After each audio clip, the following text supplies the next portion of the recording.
Bonsoir mesdames, bonsoir messieurs, bien-aimés dans le Seigneur et chers internautes. Je vous souhaite la bienvenue à cette deuxième édition de votre émission Libéré. Et Libéré, c'est cette émission-là qui s'inspire de l'évangile de Jean au chapitre 8, verset 32. Vous connaîtrez la vérité et la vérité vous rendra libre. Je vous donne le temps de vous installer, de bien placer votre ordinateur, vos écouteurs, votre téléphone, tout récepteur que vous avez et restez focus sur le site de la www.nbmministries.com.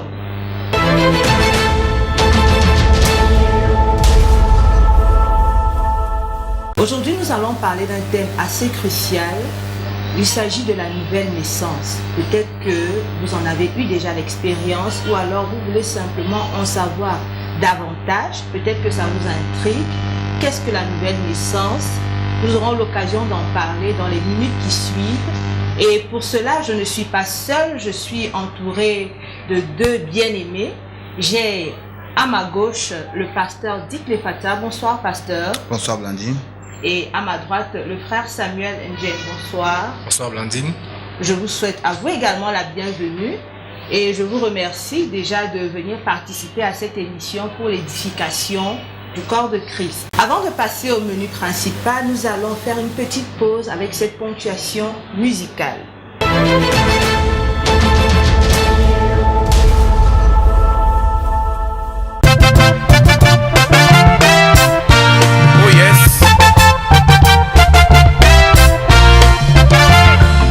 Come on.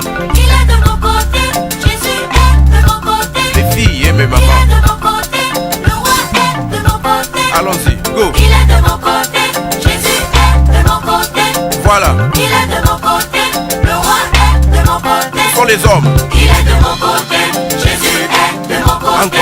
Encore. Il est de mon côté, le roi est de mon côté. Jésus est de mon côté. Le roi est de mon côté. Les démons sont avertis. Satan tremble déjà. Mes ennemis sont confondus. Hey. Jésus est de mon côté. Oh oui, Jésus est de mon côté. Oh. Jésus est de mon côté. Le roi est de mon côté. Le roi est de mon côté. Les démons sont avertis. Les démons sont avertis. Regardez, Satan tremble déjà. Satan tremble déjà. Mes ennemis sont confondus. Mes ennemis sont confondus. Parce qu'ils ont compris. Jésus est de mon côté. Eva, Eva, Eva, Eva, Eva, Eva, Eva, Eva, Eva, Eva, Eva, Eva. Oh.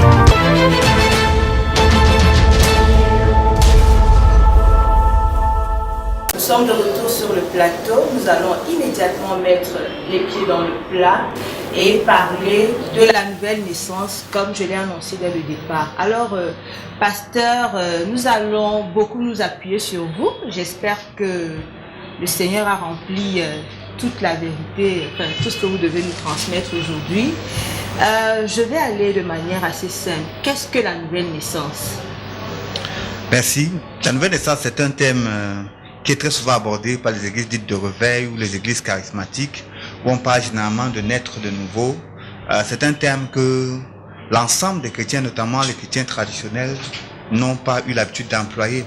Pourtant, ce n'est pas tiré de très loin, c'est sorti des Écritures.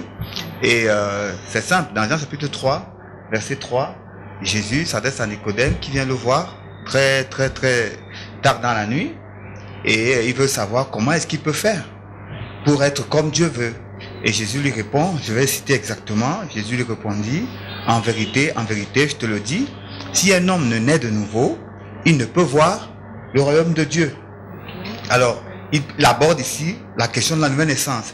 Et quand Nicodème pose la question, mais qu'est-ce que ça signifie? Puisque c'est de ça qu'on parle aujourd'hui, qu'est-ce que ça signifie, naître de nouveau? Est-ce que moi, qui suis déjà vieux à cet âge, Nicodème avait certainement plus de 50, voire 60 ans à cette époque, comment je vais entrer encore dans le ventre de ma mère pour naître à nouveau?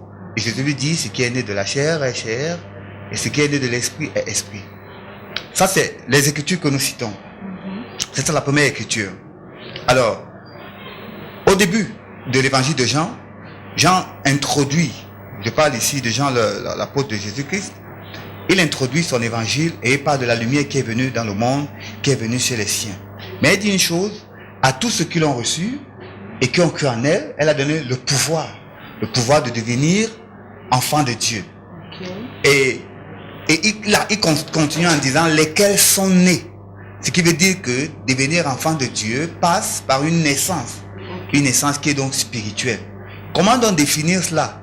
Parce que certains définissent la nouvelle naissance comme une expérience. Ça va bien au-delà de cela. Certains définissent cela comme le fait peut-être de fréquenter une église pentecôtiste ou d'avoir le langage des églises pentecôtistes ou des églises dites de réveil. Ça n'a rien à voir avec cela. Naître de nouveau, c'est entrer dans le royaume de Dieu par la vertu de l'esprit. Puisque le royaume de Dieu n'est pas un royaume physique, n'est pas un royaume humain, c'est un royaume spirituel. Alors pour entrer dans ce royaume, il y a une porte spirituelle qui est Jésus-Christ. Et c'est lui qui est la porte pour faire entrer dans le royaume. C'est comme la naissance naturelle. Quand on est humainement parlant, on entre dans le monde des humains. Et il y a une porte, il y a un moyen par lequel on entre. Et dans les choses spirituelles également, la naissance spirituelle est le fait d'entrer dans le royaume. La difficulté que nous aurons peut-être, c'est comment est-ce que nous allons la définir exactement pour que dans l'esprit de tout un chacun, cela soit clair. Je vais revenir avec... déjà, je vais profiter pour reprendre la référence biblique parce que vous avez le droit de vérifier à la maison. C'est dans le Nouveau Testament, l'évangile de Jean, chapitre 3, au verset 3. Exactement. Ok. Alors, ce que je voudrais savoir, est-ce que tout le monde peut naître de nouveau? Ou alors il y a des gens en particulier à qui ce message s'adresse? Alors, j'ai cité une autre écriture, le début de l'épître de Jean, chapitre 1er, pas l'épître, plutôt l'évangile de Jean. Jean chapitre 1, il est écrit à partir du verset 12, à tous ceux qui l'ont reçu. On parle de qui ici? On parle de la lumière qui vient dans le monde, la parole de Dieu qui s'est faite chair. Ce qui veut dire que ceux qui reçoivent la parole de Dieu reçoivent un pouvoir qui leur donne la capacité de naître dans le royaume de Dieu. Ce pouvoir vient de la parole de Dieu. On dit maintenant à tous ceux qui l'ont reçu, ce qui veut dire que ceux qui sont capables de recevoir la parole de Dieu sont capables de naître de nouveau, parce que celui qui naît de nouveau naît par la puissance de la parole de Dieu. Et on parle ici de la parole de Dieu qui est l'esprit et la vie de Dieu. C'est un peu de ça que Jean parle dans Jean chapitre 10, quand on dit, par exemple, Jésus a cité cela, que le voleur vient pour tuer, pour égorger, pour détruire. Et le Fils de Dieu est venu pour que les brebis aient la vie et qu'elle est en abondance. La vie dont on parle, ce n'est pas une vie naturelle, c'est une vie surnaturelle. Le terme grec, c'est Zoé. Donc une vie abondante, une vie surnaturelle, une vie qui vient d'en haut. Et tout le monde y a accès, tout le monde y a droit, à condition d'être capable de recevoir la parole de Dieu. C'est peut-être ça qu'on devra approfondir. Donc nous retenons que la nouvelle naissance s'adresse en fait à tout le monde. Il n'y a pas d'élitisme qui est fait. Une fois que vous recevez, vous avez la capacité de recevoir la parole de Dieu. Exact. Et que certainement que vous en êtes convaincu, j'imagine. Exactement. Puisqu'il dit, elle est venue chez les siens ne l'ont pas reçue. Il y en a qui reçoivent la parole de Dieu, il y en a qui ne la reçoivent pas. Mais ceux qui la reçoivent, elle leur a conféré une capacité surnaturelle, c'est de devenir, par la vertu de Dieu, des êtres différents, des personnes transformées. Et quel est le but de la parole de la nouvelle naissance? C'est quoi le but de la nouvelle naissance? Pourquoi devrais-je naître de nouveau? Vous avez cité Nicodème qui était déjà adulte. Est-ce qu'il faut attendre d'avoir cet âge-là pour naître de nouveau? Et est-ce qu'il y a un âge approprié? Pourquoi même d'abord il faut naître de nouveau? Qu'est-ce que, pour parler comme au quartier, ça donne quoi? Merci, c'est une question très intéressante. D'abord, qu'est-ce qui a poussé Nicodème vers Jésus? Certainement la soif de quelque chose qu'il n'arrivait pas à atteindre dans sa vie. Alors si la vie était simplement manger, boire, dormir, se réveiller et faire tout ce que les uns les autres font, il n'aurait pas besoin ni de Dieu ni de son royaume. Alors quand on parle de nouvelle naissance, on parle du royaume de Dieu. Et le royaume de Dieu, c'est quoi? En fait, si dans l'homme il n'y a pas la soif ni le désir de connaître quel est le sens de sa vie, de connaître la raison pour laquelle il respire, il vit, il est sur la terre, il ne peut pas avoir envie de naître de nouveau. Mais si quelqu'un a compris que tout est vanité, comme l'écriture le dit aussi, que après avoir fait tout ça, on a besoin de donner à sa vie un sens, alors il aura soif de quelque chose de plus grand, de quelque chose qui le transcende. Et ceux qui ont cette soif-là, un peu comme David le disait dans les psaumes, mon âme soupire comme une biche. Après mon âme soupire après toi. Ceux qui ont ce soupir et ce désir de connaître autre chose, ceux-là peuvent avoir la capacité d'entrer dans un autre royaume qui n'est pas de ce monde. Ce royaume que Jésus est venu établir. Parce que Jésus a dit que le royaume de Dieu, c'est lui qui est venu l'apporter.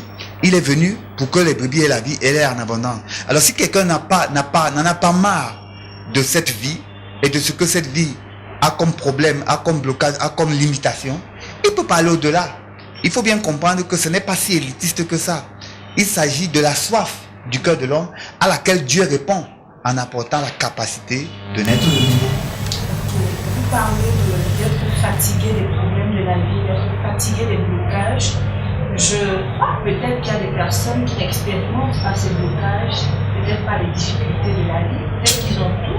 Est-ce qu'à ceux-là, le message de la parole, le message de la nouvelle naissance n'est pas adressé? C'est très intéressant justement. Si nous regardons le monde qui nous entoure, on a des milliardaires qui se suicident, on a des grands artistes ou des stars au sommet de leur gloire. C'est rempli dans l'histoire du monde, qui ont pris des comprimés, des grands acteurs qui avaient tout, les hommes à leurs pieds, qui avaient tout ce qu'il fallait, mais qui se sont quand même suicidés ou qui ont fait n'importe quoi. Pourquoi ils l'ont fait? Ils l'ont fait parce que leur vie, au-delà de tout ce qu'ils avaient, n'avait aucun sens. Et évidemment, quand la vie d'un homme n'a pas de sens, il cherche à la trouver dans beaucoup de choses auxquelles il aspire. Il cherche à avoir beaucoup d'argent, il cherche à avoir les femmes à ses pieds, il cherche à avoir le pouvoir, il cherche à avoir la gloire et toutes ces choses. Mais au bout d'un certain temps, quand il n'arrive pas à être satisfait par toutes ces choses, il se rend bien compte qu'il y a quelque chose au-delà de tout ça. C'est pourquoi, riche ou pauvre, blanc ou noir, petit et grand, puisqu'il s'agit de la vie surnaturelle, de la vie que Dieu a donnée à tous ceux qui l'aiment et tous ceux qui veulent bien le chercher, c'est disponible, pourvu seulement que on puisse regarder au-delà de la vision de l'homme, de la compréhension de l'homme très limitée que nous sommes. Merci bien, pasteur. Pour moi, c'est très intéressant, c'est assez enrichissant pour moi. Est-ce qu'il y a des preuves? Je nais de nouveau, ou alors comment est-ce que je peux identifier que ceci, c'est la manifestation d'une nouvelle naissance? Est-ce qu'il y a des preuves, est-ce qu'il y a des caractéristiques de la personne pour identifier la personne qui est née de nouveau? Merci, c'est une très bonne question. C'est comme un enfant qui naît. Il faut qu'on se comprenne. Naître n'est qu'une étape. Il faut naître, il faut se nourrir, il faut être encadré, il faut grandir jusqu'à devenir quelque chose. Le fait de naître en lui-même, forcément, il y a toujours des signes qui accompagnent cela. Comme chaque chose vient par un signe. Alors, l'un des signes particuliers qui a une naissance quelque part, prenons les exemples humains, c'est la joie de la famille, la joie de tous ceux qui sont autour. La personne qui est née de nouveau, qui est authentiquement née de nouveau, a une joie qui l'habite, qui ne vient pas de ce monde, qui ne vient pas de ce qu'il possède, de ce qu'il a. Il a la joie de celui qui est réconcilié avec Dieu, la joie de celui qui a quelque chose que le monde entier ne peut pas lui donner. Dans Jean chapitre 1er, à partir du verset 12 et 13, il leur donne une puissance. Et cette puissance-là vient en manifestant la joie. Et effectivement, quand on grandit et qu'on apprend à marcher, on se rend compte qu'on ne marche plus selon les canons humains, oui, ni selon la capacité ou la logique humaine. On a maintenant la direction du Saint-Esprit. Romains 8 dit que tous ceux qui sont conduits par l'Esprit sont des enfants de Dieu. Et bien entendu, même si on en parle, ceux qui peuvent le comprendre sont ceux qui ont vécu la même chose. C'est difficile de l'expliquer à quelqu'un qui ne le connaît pas ou qui ne l'a pas vécu. Tout ce qu'on peut dire aux uns aux autres, c'est qu'ils doivent naître de nouveau. Mais quand ils vont naître de nouveau, tous ceux qui sont pratiquement nés de nouveau savent que l'une des choses qu'on a toujours, même si on a tout perdu, on a toujours la paix, on a toujours la joie, on a toujours l'impression, ça se ressent comme cela, comme si on fait partie de quelque chose qui nous dépasse. On se sent toujours en sécurité, même si on est dans un pays en guerre, même si on a un pistolet sur la tempe, on sait qu'on est en sécurité parce qu'on ressent cet amour de Dieu. comme un petit enfant qui vient de naître, qui est en mailloté dans les bras de sa mère, qui est entouré de l'amour de tous les gens de la famille, on ressent effectivement que le ciel est avec nous. Les anges sont avec nous. Des 24 veillants, avec tout ce que le ciel a de glorieux est avec nous. Le Saint-Esprit est toujours là, dans la mesure de notre compréhension et de notre foi. C'est-à-dire, c'est une expérience que chacun vit en fonction de son ouverture.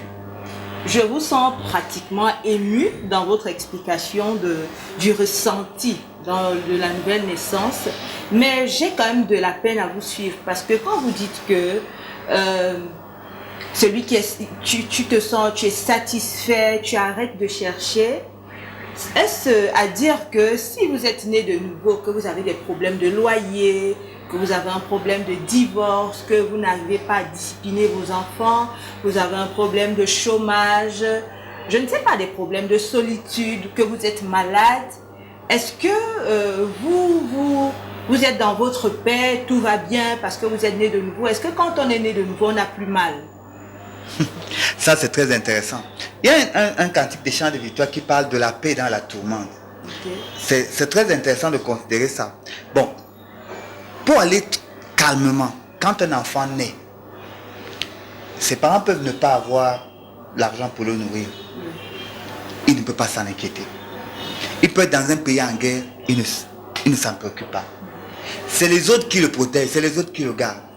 Et toutes les personnes authentiquement de nouveau vont vous dire que le miracle de la nouvelle naissance, parce que ça en est un aussi, l'un des plus grands qui soit, le miracle de la nouvelle naissance, c'est un package.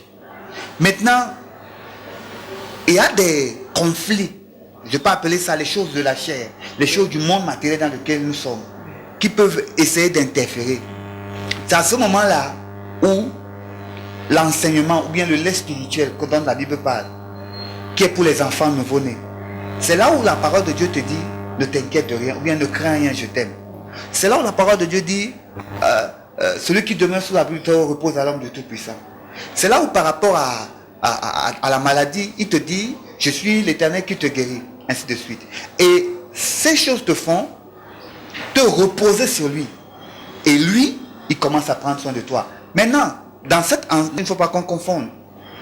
Quand on est de nouveau, on en a fini avec un certain nombre de pressions.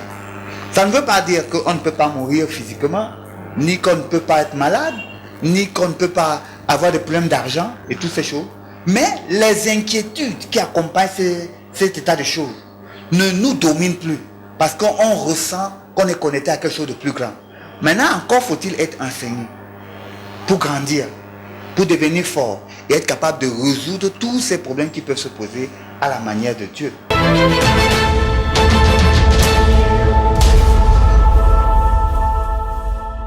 Nous sommes à nouveau sur le plateau de Libéré et n'oubliez pas, aujourd'hui nous parlons de la nouvelle naissance. Alors pasteur, je reviens une fois de plus vers vous. Est-ce que la nouvelle naissance entraîne des responsabilités? Bien sûr, merci, c'est une très bonne question. Alors, naître, ça ne vient pas de nous. Parce que c'est la semence de Dieu qui se manifeste. C'est Dieu qui nous fait naître. C'est clair. Mais une fois qu'on est, on a la responsabilité de grandir. Il fait tout pour qu'on grandisse. Encore faut-il qu'on grandisse effectivement et qu'on le reflète dans toute notre vie. Alors, une portion de l'Écriture le montre très bien. Romains chapitre 12 dit que soyez transformés, ne vous conformez pas, Romains chapitre 12 verset 2, ne vous conformez pas au siècle présent, mais soyez transformés par le renouvellement de l'intelligence. Alors, il s'agit de naître de nouveau. Alors, quand on parle de nouvelle naissance, ça veut dire que tout redevient nouveau. Donc, et 2 Corinthiens 5:17 dit, si quelqu'un est en Christ, il est une nouvelle créature. Dans des versions plus profondes, il est dit une nouvelle création. Ce qui veut dire qu'il est question de tout ramener à neuf, de tout remettre à jour. Comme on parle de mise à jour. Donc, totalement, tout va changer. Notre façon de parler, notre façon de marcher, notre façon d'être. Et pour être capable de vivre cela, il va falloir grandir à travers la parole de Dieu. D'abord, on va recevoir le lait. Et de plus en plus, Dieu va commencer à nous demander des choses un peu plus difficiles. Un peu plus difficiles pour que notre foi grandisse davantage et que nos muscles spirituels, s'il faut parler comme ça, deviennent de plus en plus durs. Et comme ça, nous serons capables d'être réellement ses représentants, ses fils et ses filles, pour faire ce que lui, il doit faire ou bien il devrait faire s'il était un homme comme nous. Donc, cette responsabilité que nous avons, c'est d'être comme Christ. C'est-à-dire que Jésus était le Fils de Dieu, étant dans le corps physique, dans le corps de chair, il faisait ce que Dieu seul peut faire.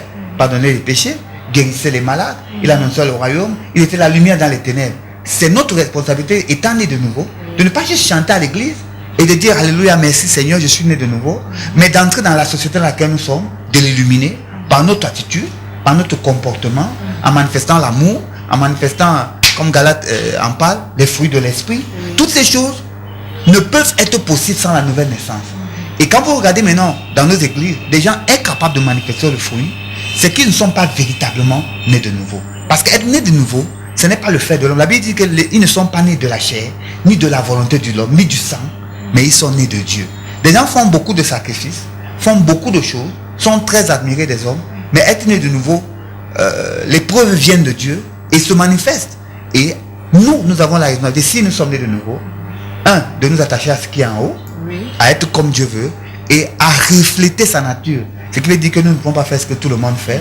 Nous ne pouvons pas rire quand tout le monde rit. Ça dépend de la parole de Dieu. Nous passons à travers un filtre. D'autres disent à travers le feu même. Pour être purifié et devenir exactement tel que Dieu veut. C'est-à-dire que totalement invincible. Totalement au-dessus de tout. Et parfois c'est douloureux. Parce que c'est ça la croissance. Quand les dents de l'enfant poussent, ça fait mal. Quand ses os grandissent, ainsi de suite. Donc voilà à peu près les responsabilités qui sont énormes. Parce que la parole de Dieu, nous devons encore la suivre. Suivre les enseignements, nous attacher à Dieu, marcher par la foi tous les jours de notre vie. Et tout faire pour que la nature de Dieu transparaisse dans nos actes. Avec l'impact, les conséquences qu'il faut avoir. Et par rapport à cela, ce n'est pas facile. Jésus a dit, et je voudrais terminer par là, que si quelqu'un veut me suivre, qu'il renonce à lui-même. C'est ça les signes de la nouvelle naissance. Il renonce à lui-même, il se charge de sa croix et il se met à me suivre. Ce qui veut dire qu'il y a des douleurs, il y a des souffrances. Mais à la fin, c'est quoi? C'est comme Christ. Christ est mort sur la croix, insulté par tout le monde, méprisé par tout le monde. Mais aujourd'hui, il est devenu la lumière du monde. Il est devenu le sauveur de l'humanité. Qu'on le veuille pas, Jésus-Christ est la lumière du monde. Et c'est notre responsabilité de porter sa croix, de le suivre. Pour qu'au travers de nous aussi, le monde voie cette lumière et entre dans le royaume. Gloire à Dieu. Alors, pasteur, je vais vous laisser un tout petit instant et me tourner vers mon bien-aimé, le frère Samuel Ndjem. Bonsoir Samuel. Bonsoir Blandine. Alors, je vais essayer d'entrer dans un cas pratique avec vous. Le pasteur nous a emmené, nous avons presque surfé sur une vague et tout, pour rendre ça beaucoup plus pratique, beaucoup plus digeste pour ceux qui peut-être ne sont pas habitués à ce genre de langage. Je vais vous demander à vous, est-ce que vous pouvez partager avec nous votre expérience? Est-ce que d'abord vous êtes né de nouveau? Bien évidemment, je suis né de nouveau. Vous êtes né de nouveau et ça fait combien de temps que vous êtes né de nouveau?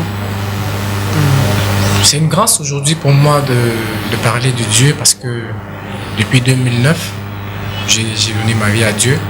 J'ai confessé le Christ dans ma vie. Et depuis cette année-là, j'ai reçu ce qu'on appelle le renouvellement de ma pensée. C'est-à-dire quand je suis né de nouveau, il y a eu un renouvellement de ma pensée. C'est-à-dire que des choses que je vivais avant, je me suis rendu compte qu'il fallait effectivement que je change mon mode de vie. Alors je vais vous interrompre littéralement parce que avec vous, je voudrais que nous entrions vraiment dans les détails. Les choses que vous viviez avant, il s'agit de quoi exactement? Aujourd'hui, avec la différence que je peux quand même faire, c'est quoi? C'est que je vivais dans le péché, par exemple, c'est-à-dire le péché de la fornication. J'ai vécu dans le péché, par exemple, du mensonge. Aujourd'hui, je me rends compte que on ne peut pas suivre Christ avec ce genre de fardeau. Et si aujourd'hui je devrais suivre Christ également, il faudrait vraiment que j'essaye de mettre en pratique toutes ces recommandations. Donc voilà comment aujourd'hui. Mais je tiens à rappeler que c'est pas aussi facile.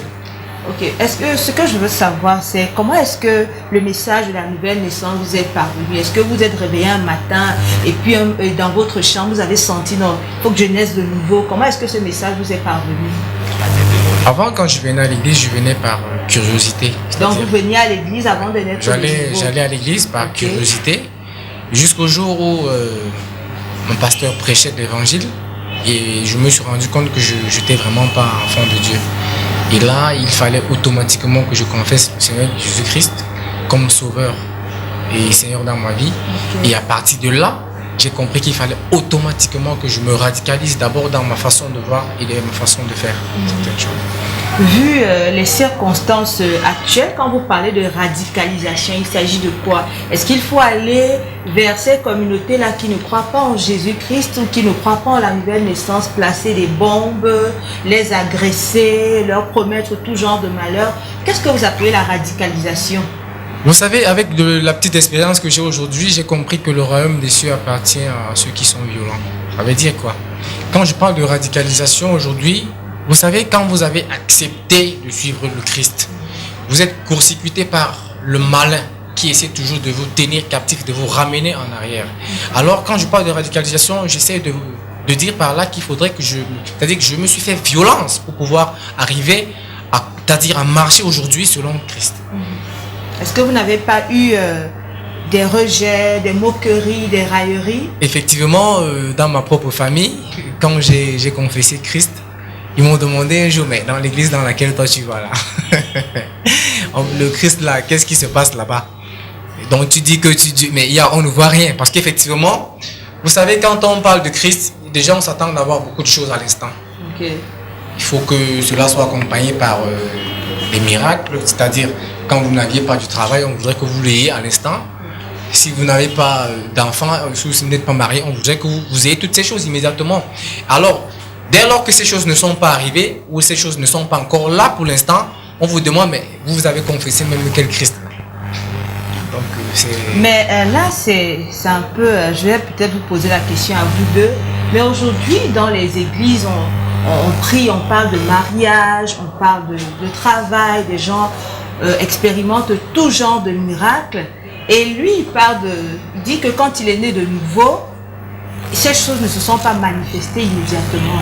Est-ce qu'il y a une contradiction, ou alors est-ce que c'est complémentaire, ou alors ce sont des choses qui doivent accompagner la nouvelle naissance, notamment mariage, voyage, emploi, bien-être matériel, financier, social et ces choses-là? Voilà. Premièrement, j'aimerais dire que Jésus, en partant, a dit allez prêcher le royaume à toutes les nations, à toute la création. Celui qui croira, qui sera baptisé, sera sauvé. Celui qui ne croira pas, sera condamné. Il a dit voici les miracles qui accompagneront. Alors, et Jésus, dans son enseignement, notamment quand il enseigne dans Matthieu chapitre 3, il dit clairement que recherchez premièrement le royaume des cieux et sa justice. Et tout ce que les hommes recherchent vous seront donnés par-dessus. En fait, ça veut dire que c'est un bénéfice, c'est quelque chose qui vient. C'est un peu quand vous faites les affaires. Vous ne faites pas les affaires d'abord pour un bénéfice. Tous ceux qui sont dans les affaires, qui sont vraiment des hommes d'affaires, si vous faites les affaires pour un bénéfice, uniquement vous pensez au bénéfice en lançant l'affaire, vous ne réussirez pas. Il faut répondre à un besoin. C'est ça le cœur de la chose. Répondre à un besoin, apporter une solution pérenne à un problème qui se pose. Maintenant, quand vous apportez la solution, il y a des effets comme des retombées. Alors, le royaume de Dieu, de prime abord, n'a rien à voir avec la richesse matérielle, le mariage ou le bien-être humain. Il s'agit d'abord de mettre notre homme spirituel à l'abri. Parce que l'état de celui qui n'est pas de nouveau, c'est qu'il est séparé de Dieu, de son royaume, des alliances, des promesses et de tout ce que Dieu a pour lui. Ce qui veut dire qu'il vit en deçà de ce que Dieu est capable de lui fournir et de ce que sa vie pourrait être. Alors, il trouve le plein sens de sa vie quand il marche avec Dieu. Maintenant, c'est comme un cadeau qu'il faut dérouler, qu'il faut ouvrir au fur et à mesure. Maintenant, Dieu a fait les choses comme pour un héritier. Il y a un héritage que vous pouvez commencer à toucher quand vous avez 5 ans. Il y a d'autres que vous ne pouvez pas toucher si vous n'atteignez pas la maturité. Donc en fait, c'est comme ça la nouvelle naissance. Ça n'a l'air de rien au départ parce que Dieu commence par ce qui est plus important à ses yeux. fois que ce qui est placé là où c'est placé, tout le reste doit suivre. Et l'or, et l'argent, et les biens, et les biens immobiliers, c'est pas mal, tout ce qu'un homme veut, des voyages, de tout ça, il aura tout ça. Parce que ce n'est pas ça qui rend un homme heureux. Ce qui rend un homme heureux, c'est la présence de Dieu à ses côtés. Parce que Dieu, c'est tout. Voilà. Il y a un terme que je voudrais que vous nous expliquiez, pasteur. C'est quoi le fils prodigue? Ça fait référence à quoi? Si on veut parler de manière simple, comment est-ce que quelqu'un peut s'identifier comme étant fils prodigue? Alors, l'histoire du fils prodigue est l'une des paraboles les plus intéressantes que Jésus a utilisées pour parler du royaume de Dieu. Et Jésus raconte dans l'histoire du fils prodigue qu'un homme avait deux fils, l'aîné et le plus jeune. Et le plus jeune, sachant que son père est très riche et qu'il est un grand propriétaire et tout, il a dit à son père un de ces jours, papa, moi je veux ma part, moi je veux jouir de mes biens, donne-moi ce qui me revient, moi je veux vivre de cela. Et le père qui était un bon père, qui ne voulait pas gêner l'enfant, lui a tout donné, ce qui était sa part dans l'héritage. Et le jeune homme est parti avec tous ses biens. Et il est dit qu'il a vécu une brillante vie, il a dilapidé sa fortune parce qu'il n'était pas mûr, il a fait n'importe quoi, et à la fin, il s'est retrouvé dépourvu au point où il cherchait même à manger la nourriture des pauvres, il n'arrivait pas. Et ce fils prodigue se rend compte à un moment donné que, mais dans la maison de mon père, et la Bible dit, étant rentré en lui-même, c'est ce que Jésus raconte, il s'est dit, mais combien de serviteurs, d'esclaves dans la maison de mon père ont tout en abondance. Il faut que je rentre dans la maison de mon père pour être même le dernier des serviteurs. Parce que je suis en train de souffrir ici, mais je connais mon père. Et ce jeune homme décide de revenir. Et quand il revient, son père le voit de loin et court vers lui et dit, mon fils, il dit, papa, je ne suis pas digne d'être appelé ton fils. Prends-moi comme le dernier de tes serviteurs. Et pendant qu'il dit ça, le papa dit non. Il apporte une nouvelle robe, il apporte des sandales, il tue un veau gras, il fait une grande fête. Et c'est l'image de l'homme privé de Dieu. L'homme privé de Dieu pense que par la science, par la technologie, par les plaisirs, par le sophisme, je sais pas moi, l'écuménisme, les pratiques syncrétistes, toutes sortes de choses que les hommes font aujourd'hui. Il se dit qu'avec tout ça, il peut s'assumer. L'homme d'aujourd'hui, surtout l'homme du 20e siècle, croit qu'il connaît tout. Il dit qu'il n'a pas besoin de la religion, il n'a pas besoin des choses spirituelles, il se connaît. Voilà. Il peut s'en sortir, il n'a pas besoin de Dieu. Mais aujourd'hui, dans le monde dans lequel nous vivons, on a plus besoin de Dieu que jamais. Le monde n'a jamais été aussi mal. Et les milieux religieux et les milieux non religieux, on a besoin de naître de nouveau, de passer, de remettre tous les compteurs à zéro. Et c'est ça que le fils prodigue a fait. Il a dit non, moi je rentre. Je préfère rentrer même au niveau zéro dans la maison de mon père. Et si l'homme n'arrive pas à ce point où il se dit, je dois reprendre tout à zéro, je n'ai pas compris. Il ne peut pas entrer dans le royaume des cieux. Et c'est ça que Jésus disait quand il disait qu'il faut naître de nouveau. Et il naître de nouveau, on avait une très belle chanson qu'on chantait dans les mouvements de jeûne. On disait, et repartir à zéro, avec Jésus pour berger. Alors, il faut tout remettre à zéro, comme dans une mise à jour, comme dans une réinitialisation. Voilà. Je vais y arriver. Réinitialisation. Il faut tout remettre à zéro et demander à Dieu, je veux repartir. Montre-moi le chemin, je ne vois pas, je ne connais pas. Prends-moi comme je suis, je ne sais même pas quoi faire. Et c'est encore possible. C'est le message d'espoir que l'évangile a pour le monde. Pasteur, excusez-moi, pasteur, vous savez, aujourd'hui il y a des jeunes gens qui veulent vraiment suivre le Christ. Et ils sont un peu animés par cette envie-là. Ils ont envie de faire, envie de donner leur vie à Christ parce que, par ricochet, ils ont suivi qu'ils auront la vie éternelle. Maintenant, moi, je voudrais savoir qu'est-ce qu'on entend par la vie éternelle. La vie éternelle, c'est tout simplement la vie surnaturelle. C'est comme comprendre, la volonté de Dieu, le plan de Dieu, ce que Dieu a pour nous, et vivre sachant que les limitations du corps, les limitations du monde matériel ne sont pas notre partage, parce que nous avons accès à quelque chose de plus grand. Par exemple, nous sommes vainqueurs sur la maladie. Nous sommes vainqueurs sur la mort parce qu'il y a une résurrection. Nous sommes vainqueurs sur toutes les limitations qui peuvent exister pour la nature humaine, parce qu'avec Dieu, toutes les limites sont brisées, tous les records sont battus. Et si seulement on le savait, alors nous tous nous courions pour dire à Dieu, Seigneur, je veux recommencer. Parce qu'avec toi, ce que je ne me sentais pas capable. Je prends mon propre exemple. Je suis né extrêmement timide. Jusqu'à l'âge de 3 ans ou de 4 ans, je ne parlais pas. Et j'étais quelqu'un presque incapable de parler. Mais aujourd'hui, si je peux parler comme je parle, c'est parce que je suis une nouvelle créature. C'est parce que Dieu a brisé mes limites. Il m'a donné ce que je n'espérais pas, ce que je n'attendais pas. Certes, je crois qu'il y a encore beaucoup de choses qu'il a réservées pour moi. Mais jusqu'ici, comme dit la Bible, je me réjouis. Parce qu'il a fait de moi une nouvelle créature. Si seulement nous pouvions savoir que la vie ne s'arrête pas là, qu'il a mieux à nous offrir, alors on courait vers Jésus-Christ aujourd'hui, maintenant même, pour lui dire, prends ma vie. Et alors on le verrait commencer une œuvre spéciale dans nos vies. Et c'est à chacun d'entrer et de voir, un peu comme on a dit dans la Bible, viens et vois. Peut-être que si quelqu'un ne veut pas lui-même venir expérimenter, il va rester de loin, il va critiquer, il va dire que c'est dur, c'est compliqué. Mais il faut venir, il faut goûter, il faut expérimenter. Et après, ça parle tout seul. Ça n'a pas besoin de pub. Alors, vous savez, frère Samuel, nous allons revenir vers vous, mais je pense que nous allons prendre une petite pause d'abord et ensuite nous allons revenir et vous allez davantage nous parler de votre expérience en Jésus.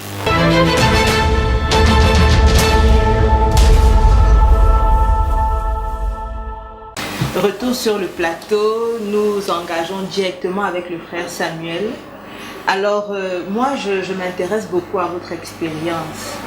Et ce que je voudrais savoir, c'est comment est-ce que vous vous sentiez avant d'accepter l'appel à la nouvelle naissance? Parce que vous avez expliqué tout à l'heure qu'il y a une prédication. Vous alliez à l'église, un jour vous avez écouté une prédication. Vous avez compris que vous n'étiez pas encore enfant de Dieu et vous avez décidé de répondre à cet appel. Alors comment vous vous sentiez au-dedans de vous avant et comment est-ce que vous vous sentez à l'intérieur de vous maintenant? C'est une très très bonne question parce que, voyez-vous, aujourd'hui, la différence, elle est nettement mieux. C'est-à-dire, avant, j'étais sûr que je pouvais faire certaines choses de moi-même. C'est-à-dire, j'étais sûr que j'étais quelqu'un d'intelligent. J'étais sûr que j'étais quelqu'un de fort, j'étais sûr que je pouvais vaincre toute adversité qui pouvait se présenter à moi. Et voilà dans quel jargon est-ce que je vivais, au point où à un moment donné, quand on me parlait je confesse, c'est-à-dire qu'on parlait de Christ, je disais, ah, ok, Dieu il existe. Mais est-ce qu'il y a un autre pouvoir que Dieu peut avoir sur ma vie que celui, que la vie que je mène actuellement? Après, quand j'ai confessé Christ, j'ai compris que non, tout était en Christ. Et ce qu'il fallait vraiment aujourd'hui avoir certaines choses, aux choses de la vie que j'aspirais, par exemple, les choses matérielles, bien évidemment, c'est en Christ que je devrais les avoir. Et j'ai compris également une chose, c'est quoi? C'est que ne peut recevoir de Dieu ce pourquoi lui-même il t'a préparé à l'avance. C'est-à-dire que parfois on peut emboîter le chemin, c'est-à-dire on s'empresse de faire certaines choses et on est encore bébé sans savoir qu'on est encore bébé. Aujourd'hui, j'ai cette ferme assurance que, effectivement, en Christ, non seulement j'ai retrouvé la paix, non seulement j'ai retrouvé la santé parce que j'ai vraiment été malade à un moment de ma vie, j'ai failli perdre ma vie jusqu'à ce que le Christ lui-même me guérisse de cette maladie. Et sans toutefois oublier qu'à un moment donné, j'ai fréquenté les marabouts. Ça, je ne vais pas mentir, je ne vais pas nier de le dire. De temps à autre, j'ai été confronté à aller vers les marabouts qui me donnaient des potions et tout. Mais jusque-là, il n'y avait pas de changement. Le jour où j'ai confessé Christ, j'ai compris que tout simplement, il fallait demander au Seigneur de te guérir. Et j'avais retrouvé la santé sans toutefois dépenser quoi que ce soit. Wow. Donc voilà pourquoi aujourd'hui, j'ai compris que tout est en Christ. Et plus j'avance avec lui, plus je suis déterminé à rester en Christ. Vous avez parlé de ferme assurance. Alors, c'est possible, je crois que la nouvelle naissance n'a pas de signe physique sur le corps. Au moins, quand un enfant est né physiquement, on voit qu'il y a une vie, qu'il y a un bébé qui est là. Mais la nouvelle naissance, déjà, ça peut nous arriver, d'après ce que j'ai compris, à tout âge. Ça peut nous arriver en toutes circonstances. Il n'y a pas de signe de marque qu'on peut identifier sur le corps. Mais vous parlez de ferme assurance. Comment est-ce que quelqu'un peut dire ou alors ressentir cette ferme assurance qu'il est sauvé? Le pasteur disait tout à l'heure, quand on est né de nouveau, on renouvelle notre pensée. C'est-à-dire, il n'y a pas de signes physiques. C'est le renouvellement de la pensée qui caractérise la nouvelle naissance. Et on devrait partir de l'état de chair à l'état d'esprit. Ça veut dire que vous vous laissez guider par l'esprit. Et pour moi, aujourd'hui, c'est ça qui crée la différence entre quand j'étais dans le monde avant et aujourd'hui quand je suis en Christ. C'est-à-dire que je parviens déjà à faire cette différence entre la façon dont auparavant et celle que j'ai aujourd'hui. Ok. Il y a une différence de paradigme en fait. Avant, vous voyez les choses d'une certaine manière. Aujourd'hui, vous les voyez différemment selon le Seigneur. Et quand vous parlez de selon le Seigneur, est-ce qu'il vous appelle au téléphone pour vous dire Samuel, aujourd'hui, voilà comment je vois les choses, tu les feras ainsi? Est-ce que il vous parle en rêve? Est-ce qu'il vous envoie quelqu'un courrier par la poste? Comment est-ce que vous connaissez, vous arrivez à connaître quelles sont les voies du Seigneur ou alors la volonté de Dieu pour rediriger votre vie? Aujourd'hui, avec l'expérience que j'ai avec le Seigneur, c'est que Dieu nous parle à tout instant. Oui, mais il vous parle à tout instant, ça se passe... Dieu nous parle de plusieurs manières. C'est-à-dire à travers les bergers, c'est-à-dire les hommes de Dieu qu'il a oint, à travers nos confrères, par exemple, à travers sa parole. L'expérience que j'ai avec Dieu aujourd'hui, c'est que chaque fois que je suis confronté à une difficulté, je prends ma Bible et j'ai la solution à mon problème. Voilà, la Bible. La Bible. Ok. Et dans la Bible, vous avez la solution à votre problème. Donc, si je comprends bien, à chaque fois que vous voulez vous référer à Dieu, vous retournez à la Bible. Vous croyez en la Bible, ce ne sont pas des fables, ce ne sont pas... Vous avez l'impression que ça s'applique à votre vie? Je ne crois pas en la Bible, mais je crois en la parole de Dieu qui est inscrite dans la Bible. Ok. Parce qu'il faudrait qu'il y ait une nuance, il faudrait que les gens puissent nuancer entre la Bible et la parole de Dieu. Comprenez un peu? Je crois en la parole de Dieu qui est ancrée dans la Bible. Aujourd'hui, pour moi, quand je suis face à une difficulté, j'ouvre ma Bible et le Seigneur me parle au travers de ses écrits. Donc vous pensez que c'est quelque chose, parce qu'elle a été écrite selon les historiens il y a très longtemps et aujourd'hui vous n'êtes pas, en tout cas vous n'avez pas l'âge de ces millénaires-là et tout. Mais vous pensez que vraiment ça s'applique, ça peut s'appliquer à notre quotidien, à la vie contemporaine? Dieu dit, je suis aujourd'hui, demain et éternellement. La parole de Dieu n'a pas de... Elle ne s'expire pas. Ça veut dire que non, elle ne se renouvelle pas, mais elle demeure à jamais. Ça veut dire que tout ce qui a été fait auparavant et tout ce que nous vivons aujourd'hui, c'est toujours dans la parole de Dieu. Donc vous arrivez à vous retrouver? Toujours. Toujours. Ok. Que le nom du Seigneur soit glorifié. Et ce que je vais vous demander, c'est est-ce que vous avez un message peut-être d'encouragement ou un message d'appel? Est-ce que vous voulez partager cette joie que vous ressentez dans le Seigneur, cette paix? Est-ce que vous avez un message que vous voulez adresser à quelqu'un, peut-être dans votre famille, je ne sais pas? Est-ce que dites-leur quelque chose qui vient de votre cœur? Parlez-leur de Jésus, de Jésus que vous avez expérimenté. Aujourd'hui, ce que je vais dire, je vais m'adresser certainement aux membres de ma famille. S'il y a un regret, parce que j'éprouve un regret, c'est celui de n'avoir pas confessé Christ très tôt. Wow. Parce qu'aujourd'hui, j'ai l'impression qu'il y a une bonne partie de ma vie qui a été gâchée dans toute cette vie que je menais auparavant. Et aujourd'hui, je retrouve la paix intérieure, je retrouve la solution à tous mes problèmes. Je retrouve cette quiétude, c'est-à-dire les mots me manquent même parfois pour exprimer ce que je vis avec le Christ. C'est pas émotionnellement. C'est des choses qui sont palpables. Parce qu'on dit souvent avec le Christ, et parfois c'est l'émotion qui vous anime. Ce n'est pas l'émotion. Christ, il est vrai, il est réel, il parle. Tandis que vraiment, aujourd'hui, je prie énormément pour que ma famille également confesse Christ. S'il y a une chose que je fais beaucoup plus aujourd'hui dans mes prières, c'est qu'il libère tous ceux-là qui sont tenus captifs dans ma famille, pour qu'ils confessent Christ également. Et nous sommes là pour ça, voilà pourquoi notre émission s'appelle Libérer. Et je le répète toujours, nous nous sommes inspirés de l'évangile de Jean au chapitre 8, verset 32. Vous connaîtrez la vérité et la vérité vous affranchira.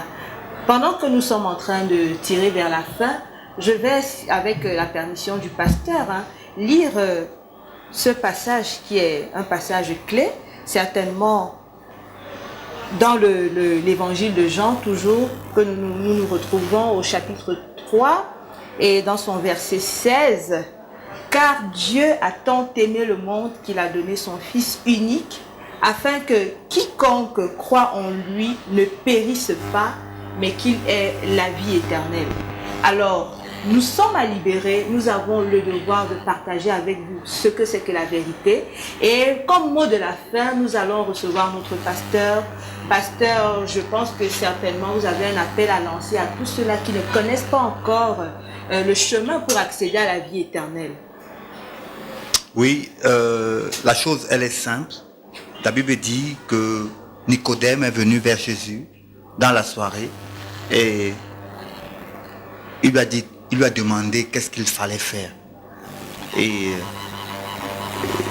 Nicodème, il faut le dire, était un homme instruit, était un homme de gros calibre, était un homme qui avait tout le savoir de son temps et de son âge, mais il y avait dans sa vie quelque chose qui a fait que quand il s'est retrouvé en présence de Jésus-Christ, il a ressenti que toute sa connaissance, toutes ses bonnes manières, toutes ses bonnes œuvres et tout ce qu'il pensait qu'il était, il y avait quelque chose toujours qui lui manquait. Alors il faut que je sois clair. Vous qui nous regardez aujourd'hui, vous pouvez ne pas vous sentir concerné. Je vais vous dire, voilà encore ces gens qui cherchent à faire des disciples et qui veulent entraîner les gens derrière eux. Mais la vérité, c'est quoi? La vérité, c'est que notre temps, notre siècle et notre vie n'est rien. Nous le voyons aujourd'hui avec les attentats qui éclatent par-ci, par-là, avec le cancer, avec les épidémies, avec tout ce qui tombe sur le monde. L'homme est complètement faible. Quand la mort arrive, quand la trahison d'un de ses proches se lève, quand les hommes l'abandonnent, quand sa famille le laisse tomber, quand la femme avec qui il a épousé va vers un autre, notre vie est misérable. Notre vie n'est rien et ne représente rien. Et si toi, aujourd'hui, tu nous écoutes et que tu ressens le besoin de vivre autre chose et que tu es sur le point peut-être de te suicider ou de faire autre chose, nous te le disons sincèrement, tu n'as pas besoin de le faire. Tu as besoin d'une seule chose. Tu as besoin de dire à Jésus-Christ aujourd'hui même, entre dans mon cœur. Fais comme le brigand sur la croix. Dis-lui, même maintenant où ma vie est finie, peut-être tu as fait tellement de gaffes, tu vas peut-être finir en prison. Peut-être tu vas finir dans n'importe où. Mais ne meurs pas comme ça. Avant toute chose, dis-lui aujourd'hui, j'ai gâché ma vie, j'ai gâché mon temps. J'aimerais que tu entres en moi aujourd'hui. Il est écrit, à tous ceux qui l'ont reçu, à tous ceux qui ont cru en elle, elle a donné un pouvoir. Et quand on dit un pouvoir, c'est la capacité d'être quelque chose. Pas par notre propre force, mais à cause du pouvoir qui est en nous. Et ce pouvoir vient dans la parole de Dieu. Cette parole de Dieu que nous partageons avec vous. Et cette parole de Dieu dit qu'il y a un seul chemin. Ce chemin-là, c'est Jésus-Christ. Tu peux baisser ta tête là où tu te trouves. Que tu sois ambassadeur, que tu sois homme d'affaires, que tu sois, je ne sais pas, gourou ou n'importe quoi. Peu importe ta religion, je ne veux pas la connaître. Tu peux être musulman, tu peux être bouddhiste, tu peux être n'importe quoi. Jésus-Christ n'a pas de religion. Jésus-Christ est le Fils unique de Dieu qui est venu du ciel pour nous montrer le chemin du ciel. Dis-lui seulement, Seigneur Jésus-Christ, je t'accepte dans mon cœur aujourd'hui. Viens me libérer, viens me transformer, viens me donner un cœur nouveau, viens faire de moi une nouvelle créature, viens me faire entrer dans le royaume par la porte. Je ne veux pas faire semblant d'être chrétien, je ne veux pas faire semblant d'être enfant de Dieu. Je veux que tu fasses de moi ton enfant. Enseigne-moi à te suivre. Je suis prêt à te suivre aujourd'hui et maintenant. Si tu peux entrer dans mon cœur, tu peux enlever tout ce qui est à l'intérieur. Moi, je m'abandonne à toi.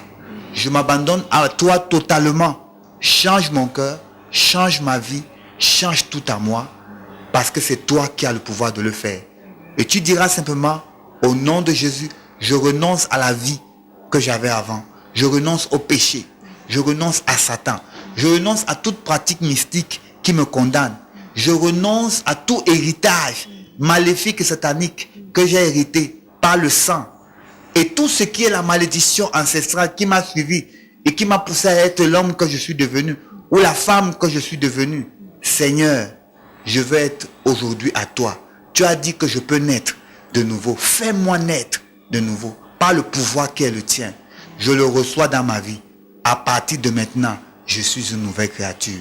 Les choses anciennes sont passées. Je suis libéré. Je suis délivré. Je suis sanctifié. Je suis à Dieu. Et Dieu est à moi. Au nom de Jésus-Christ. Dis simplement Amen là où tu es et commence à te réjouir. Parce qu'à partir de maintenant, Dieu commence à marcher avec toi. Et tu verras ce que tu n'as pas vu avant. Amen. Que Dieu te bénisse. Amen. Et voilà, ce sont nos mots de la fin. Et je peux vous assurer, c'est une expérience vraiment merveilleuse. Moi aussi, il y a quelques années, j'ai pu faire cette expérience-là. Et nous vous invitons, comme le pasteur l'a fait, à également nous joindre dans ce voyage parfait, dans ce voyage de joie, ce voyage de paix, ce voyage que vous ne regretterez certainement pas. Nous sommes sur www.nbmministries.com. NBM, qu'est-ce que ça veut dire? New Beginning Ministries. Vous avez l'opportunité aujourd'hui d'amorcer un nouveau commencement. Vous avez l'opportunité de commencer une nouvelle histoire, d'écrire une nouvelle histoire avec le Seigneur Jésus. Et ne loupez pas cette opportunité. Je ne vais pas manquer de remercier le frère Samuel Ndjem. Merci d'être venu, d'avoir consacré de votre temps. Rien. Et merci également au pasteur, le révérend Dick Lefata. Merci de nous avoir consacré de votre temps. Merci beaucoup. Nous disons merci également à tout le leadership de NBM Ministry qui nous permet de produire cette émission. Et nous ne manquerons pas de remercier toute l'équipe technique de Sono pour Christ. Et que le Seigneur vous bénisse chez vous. Shalom, shalom.